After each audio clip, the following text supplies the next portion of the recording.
righty, man. And we are back We're back for another one. 4. Yeah. The Bahrain GP, first GP of the year, is in the books. Done and dusted. And it was, I think it lived up to all of our expectations. Dude, absolutely. It was, it kind of had everything you want out of like the first race of the year. You know, like I always expect there to be like a few DNFs because the cars have been, they're still trying to figure them out essentially. For sure. But when you can see a battle like we did. Yeah. Any time of year though, like not even just for like for the first race, it was unreal, but to have a race like that anytime throughout the season is great to see. But it just like sets that tone that I think F1 fans are hoping for, to see people compete with Mercedes throughout this year. And it's only one race in, so we'll just have to wait and see what happens. But I think it's going to be exciting. 100%, man. When you look at the whole weekend too, like what I loved about it was that everything from like practice to qualifying to the race, like it all had some juicy moments and Absolutely. just like a little bits of drama. Yeah. Which was fantastic to see. I think when, can you hear Pip? I can, yeah. It's fine. It doesn't bug me, man. This complex I'm in, like the first and second floor is completely dog friendly. So when one dog starts barking, it's like everybody, all the dog. It's like Life of Pets. Like everybody just starts talking to each other, hanging out their windows. Seriously, and now they're all in patios because it's warmer out here, so the dogs are like even more out in the open. But going back to quality there, like having Tsunoda in the AlphaTauri on his rookie race, like I think he was at like the top of the timesheet, and I want to say Q1. Yeah, he was up there for sure, man. Which is so crazy. You just like never even expect to see that. And then at the end of Q2, you've got the Ferraris going 1-2, which I think everybody who's been watching the last like 5 years is like super, super excited about, because especially last year, it was just no bueno for Ferrari. Yeah. No, I think, and like you look at Ferrari and Yuki, both those teams showed pace all weekend long. And I think for Ferrari, it's huge because they need to have a year, a kind of a rebound year after last season. And AlphaTauri, it just shows that their car is built, and like their team's built to compete with them, the teams in the midfield. Yeah, 100, man, that AlphaTauri is like, it's showing pace, which is really great. And that's the Honda engine, you know, like there was some aerodynamic changes that went into 2021. So I think that, you know, it seems that it's like leveling the playing field a little bit more, which is what they wanted to do. Right. So to see the mixture of like the combination of that, and then also this Honda engine that really is putting out a ton of power. And I was even looking at an article right before we went on, right before we hopped on, and it was the Honda boss, like the Honda F1 kind of team principal or boss. Right. He was talking about the engine and how he's like really disappointed that they're even going to be leaving F1 in 2022 because they're giving it everything right now. Totally. And it seemed like, I think that took a lot of people by surprise last year when they announced that, just because of how well like the Honda engine was doing. And it just kind of seemed like everything was starting to go their way. And then to have them announce that they're going to be leaving F1. I'm wondering if that would have changed their, like from a strategic standpoint, if that would have changed their plan at all. Like if this engine, if they weren't leaving F1, if we would have seen these modifications in this engine in years to come, but who knows? Dude, absolutely. Yeah. And I guess it seems like Red Bull they're trying to work out a deal with Honda F1 on still kind of working on an engine together, but it's not technically Honda. It's like a Red Bull engine that is using like the Honda power unit. Yep. So I'm sure that if they have a good season this year, they're going to be wanting a few of these core guys on that Honda team are going to going to probably be, employed by Red Bull or contracted out. Because even Toto Wolff was saying that he believes the Honda engine has the pace, has that like straight line pace and corner pace that is an advantage over Mercedes this year. So we'll see. I mean, that's kind of what Toto was saying this week, which is pretty interesting. I mean, it's still so early, it's hard to tell, right? Totally. Yeah. On the topic of like Honda engines and Red Bull, were you surprised to see Perez go back out on the medium compounds and eventually not actually make it into Q3? I was surprised by that because they were under like a time crunch, and in my opinion, like while I was watching, I was like, oh man, like Verstappen's clearly in Q1. You've got like one lap to get Perez there. Mm-hmm. Why not just put him on the softs, guarantee it, and then you've got a different strategy going into race day where you have one driver starting on the mediums and one driver starting on the softs. Instead, they, I guess, wanted to really fight for that first place, and I guess really let Verstappen and Perez go at it, which is awesome. But it just kind of backfired on them because he just didn't have. I think he slipped. I can't remember exactly what happened as to why he didn't quite have that pace.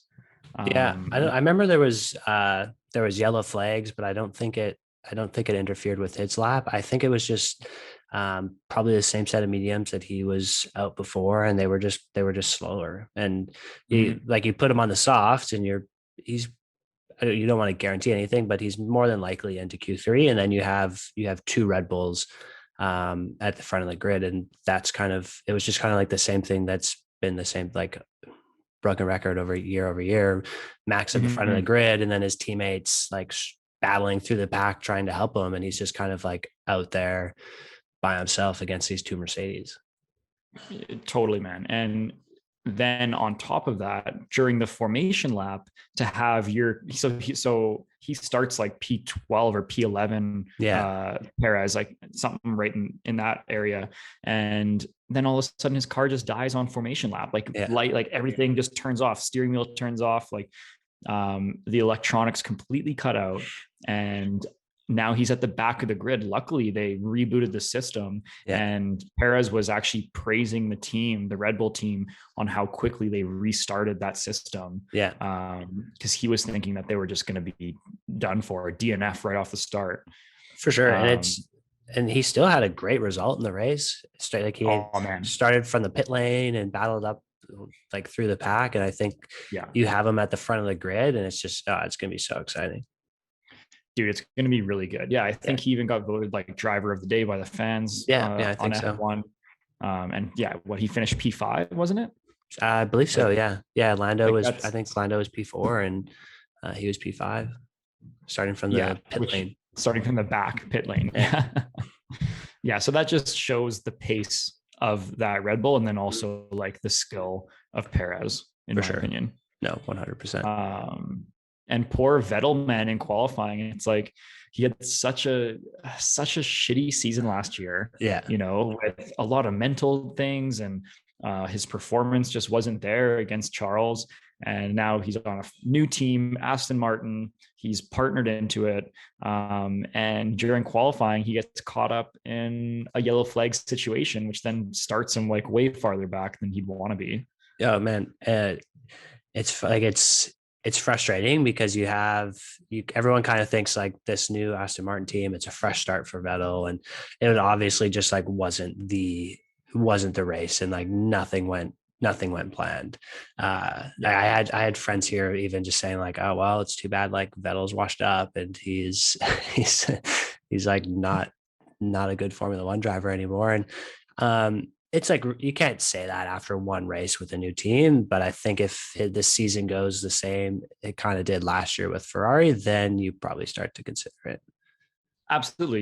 You'd start questioning it for sure. And that's just like, unfortunately it's the sport as well. It's like there's so much expectation, and if you don't live up to it, even though this guy has 4 world championships, like that.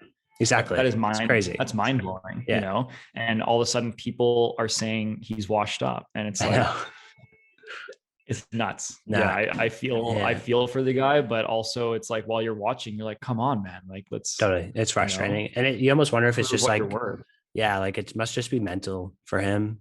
I would imagine like his mindset, just of how everything went at Ferrari. And you just hope that this is going to be better for him this year. Can you hear like a horn or something? I feel like we're just struggling with background noise today, eh? Dogs, horns. I know, man. Like it was just like I slightly heard a horn, but it wasn't anything too crazy. okay, I could just hear it in my ears. It's just like someone's just laying on their horn out there. I know, man. Episode 4, and we're like perfectionists, you Yeah. know, like we want, like we need like a whole sound room that's just like, Looking, I'm like, be quiet. yeah. So just a little bit of disappointment from Vettel, and I'm sure I'm like I'm not super worried about it. If anything, I think it just makes for like a little bit of a better story with him. Absolutely. I think he's going to come out. I think he's going to get the hang of that Aston Martin car, and they're going to be working out the kinks for sure. And I'm pretty confident that he'll at least be fighting for that midfield and hopefully for those podiums maybe halfway through the season. I don't see it happening right away, but I do see it happening a little later on. No, for sure. I think like Lance showed good pace in the car throughout the weekend, and I think that just shows you that the car does have the pace to be competitive, and it's just getting used to it. Yeah, like you said, and he's 4-time world champion, so he's definitely got talent. It's just a question of if it's still there or if his like mentality is still there. I think the drive a bit like his talent as a driver is still there for sure. It just seems like he's a bit foggy up top for now. Yeah, for sure. And another rookie that went out there. So there's a couple rookie drivers out there. So Tsunoda in the AlphaTauri, and then we had Mick Schumacher, and we had Mazepin. And what happened to What happened with Mazepin? The first few corners, I see a car. I thought there was contact. I thought there was, it was a crash. And they show the replay, and the guy just lost it. He's just spinning in circles, man. He got too excited. Yeah, he's just nervous. I felt for him, but also like he's kind of been this like asshole already in the headlines, and like he's kind of like the new arrogant kind of the Russian. Yeah. So it was pretty comical. And then I think you pointed out to me, you showed me like a little bit of drama between like one of his old rivalries in F2 and F3 was, I think, tweeted it at him and was like, now I suddenly don't feel as bad about completing my 62 laps around the Bahrain circuit last year, because he stepped in for Williams. And it's just funny because he made it halfway through the third corner, I think, maybe. Yeah. So, but there was it happened to Mick too, I believe. I think he had a spin, same kind of thing, just got on the throttle too much. And you said a couple of weeks ago, that's like the one thing that that drivers coming up to Formula One kind of struggle with, is like that big power difference between the two cars. And I think it just shows you how talented Yuki is, that he's jumped into this car and been able to just handle that jump. Comparatively, like the Mazepin and Mitch are obviously talented drivers, and it could just have to do with the team and the car setup. But for out of the three rookies, for Yuki to be so far ahead after one weekend, it's just really impressive. Dude, absolutely. Yeah, it was a super impressive weekend for Yuki. And it's great to see Mick. He finished, so he finished his first race, which is great. And like I kind of said at the start, the first race of the year, you're always going to see a handful of DNFs. And unfortunately, another AlphaTauri Gasly was one of them. Yeah. What happened with him again exactly? He had a decent start because he started way up there, and like his qualifying position was unreal. He was like on the second row, wasn't he? He actually might have been. I'm not too sure. Or third row. I think he started P5. Yeah, I think he was P5. But I think it was just the first couple laps. He had a little bit of contact with Carlos and lost his front wing. So I think he ended up finishing the race. But after that, it was just there was no real hope for him. Surprisingly, Sainz didn't like get a puncture from that at all either. So the contact must have just been enough. Yeah, no kidding. and our Canadian friend Latifi, our other Canadian, since there's two of them in F1. Yeah. He also was another victim of the old DNF. Yeah. Oh well. Then next time, Nicholas. Next time. Speaking of yeah. Speaking of friends, we have Mitch who's just joined the waiting room. And since we're talking about AlphaTauri and everything like that, I think it's a good time we bring him in. Let's bring him in, man. Let's do it. Exciting. It's our first guest of the show, Mitch Ambrosio. Welcome to the show, Mitch. Hello. Hey. How are you doing? How are you doing? You know what? I'm having a great day.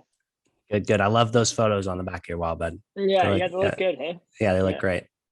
Look at those suckers. Those booters? Yeah, man. Yeah. Unreal. Yeah. Mitch was first customer. Really appreciate it. One of many. Yeah. Mitch, we were just talking about race day and kind of about rookies and how impressed we were with Yuki Tsunoda and the whole like AlphaTauri team throughout the weekend. What are your thoughts? Yeah, they did. The whole team did pretty well through the whole weekend. I mean, Gasly didn't quite finish the race the way I'm sure he wanted to, but that's the DNF. Yeah. But I think that didn't really reflect on like how well the car was performing. I think like with the new Honda power unit, they could be like not just competing that midfield, but competing with like Ferrari and McLaren for like that third spot in the championship, which would be really cool to have more competition in there. Oh, absolutely, man. That would be insane to see AlphaTauri fighting for that third spot. Like, could you imagine if we finished the year as like a Red Bull, Mercedes, Red Bull, or, essentially? Yeah. Just to even think about that is crazy because the battle for the third spot is already so competitive. To throw another team in there, that's like a Red Bull backed team would be crazy. And from a Red Bull standpoint, that would just be like that's such an achievement to have two teams in the top three. And both of those drivers on AlphaTauri, like Gasly has a point to prove this year. He's that guy just proves points. That's literally all he has to do right now because his day job. There's no reason why he shouldn't be back in that Red Bull. He kind of proved himself in a sense, especially in the second half of last year. And now you have Tsunoda, rookie, coming in being like, I'm going to try and do everything you can do, but maybe even better. Yeah, exactly. It's going to be, it's an exciting dynamic. Yeah, he had some power moves in that race for sure. The pass into the corner on Kimi was pretty crazy.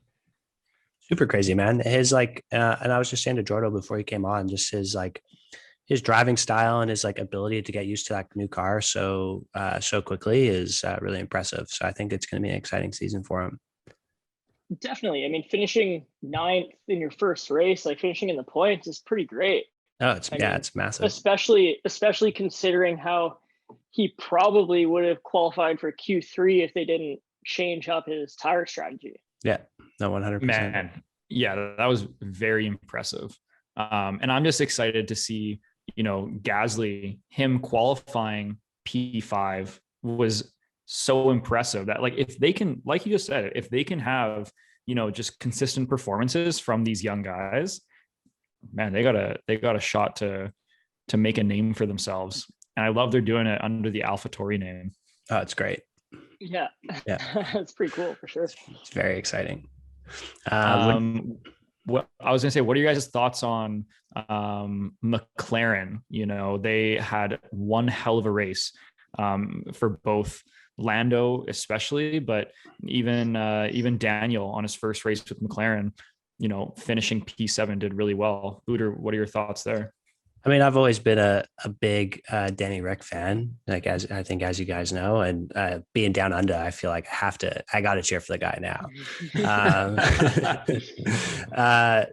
I think it was good. Like Lando, I think, especially last year, just shows how talented talented of a driver he is, and I think continues to do that. And I don't think there's definitely not a number one driver on that team. I think it seems like it's going to be pretty competitive between the two of them throughout the season. And you give Daniel a couple races to get used to that car and get more out of that car, and I think he's competing for podiums.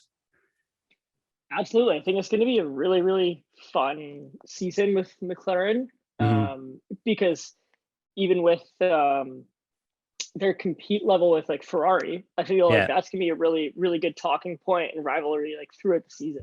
For sure. Especially with like Carlos Sainz now with the Italians. I think that team should be a lot better than they were last season. And I think Ferrari proved it in the first race. Like, finishing 6th and 8th was pretty good, especially for Sainz in his first time with the new car. So I think Leclerc and Sainz and Ricciardo and Norris should all be like consistently battling for podiums and for that 4, 5, like 6 position. No, for sure. I think the battle for that 3rd spot in the constructors is going to be great. It's going to be super exciting. Yeah. Having that battle between the teammates, I think that was the 3rd, like it was within the first like 5 to 10 laps of the race with Lando and Ricciardo. That was unbelievable. Yeah, they're just right beside each other, just giving her, man. Yeah, you gotta love it. Yeah, and they both have super impressive qualifying pace, and like Lando obviously this weekend showed a little bit better pace in the race, so I'm curious to see how that plays out through the rest of the year. Did you guys see that? I think I shared it on the Monarch Sports Instagram account, but that Rick and Lando, it was like a meme. Great. That was like it was a Rick and Morty. It was like a play on Morty, but it was Rick and Lando. No, I haven't seen it. I was going through Reddit and I came across it, and like the dude who posted it like wrote it all up, and he's like, Lando, we're gonna do everything, man. It's just gonna be. He's like burping. He's like, you and me, Lando. Just you and me. We're gonna finish 1-2, man. It's gonna be the best. I was losing it. Like, I don't find myself like reading shit and laughing hysterically very often, but I think just with all the F1 talk we had going on, it was a good one. Okay, what? Oh, go on. I just want to talk about Alpine a little bit and Alonso's debut back into Formula One, and what you guys thought about it. Yeah, man. I mean, Alonso is such a class act in F1. He's been through it all. He's won championships. He's raced for Ferrari. He's lost with Ferrari.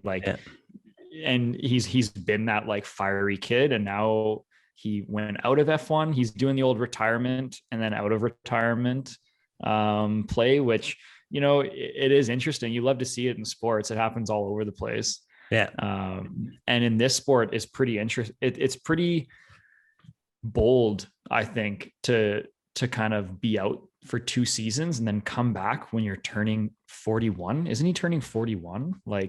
And battling battling with some of the youngest drivers on the grid, and he's the oldest for sure. Yeah. And that's a bold move, especially in a sport that, any modern day sport really glorifies and glamorizes these younger generations, like the Verstappens, like the Charles Leclercs, because they're the guys that are going to be making the money and bringing in the money for the next 10 years. For sure.